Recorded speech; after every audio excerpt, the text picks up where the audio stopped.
अस्सलाम वालेकुम। शुगर का एक नुस्खा जो किसी मरीज़ को जो कि इंसुलिन पर था और उसकी हालत ऐसी थी कि आज मरा कल मरा, तो उसको एक हकीम से ये नुस्खा मिला जिसने फ़ी सबीलिल्लाह एक अखबार में छपवाया, जो कि बहुत पुराना कदीमी नुस्खा है और हमारे पास महफूज है।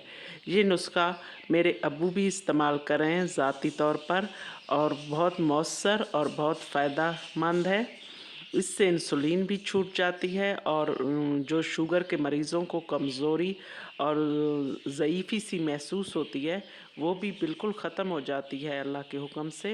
और ये फ़ी सबीलिल्लाह नुस्खा हम आपको अपने चैनल के ज़रिए आपके लिए पेश कर रहे हैं। इसमें जो चीज़ें इस्तेमाल होती हैं, मारबूटी 1 पाव, तुख्म जामन यानी कि जामन के बीज 1 पाव, कचूर इंडिया आध पाव, स्याह मिर्च 2 तोला, इंदर जो तल्ख 2 तोला, कलवंजी 2 तोला, मेथरे 2 तोला। साफ़ करके इन सब को पीस कर फक्की बना लें। बेहतर है इसको छान भी लें, क्योंकि इसमें छानने से इसमें से बहुत सा बुरा सा निकलता है। फक्की बना के सुबह दोपहर शाम पानी के हमरा या सिर्फ आपकी तबीयत के मुताबिक सुबह शाम भी ले सकते हैं या दूध के साथ खाने के बाद इस्तेमाल करें।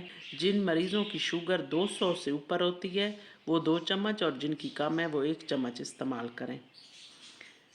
इसके अलावा अगर आपको बहुत कमज़ोरी महसूस होती है तो भुने हुए चने भी रोज़ाना खाएं। बादाम की 10 गिरियाँ भिगो कर छिलका उतार कर सुबह निहार मुँह इस्तेमाल करें।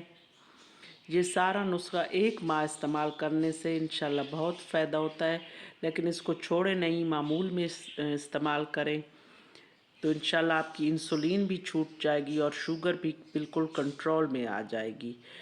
इस फक्की की मिकदार आप बढ़ा भी सकते हैं।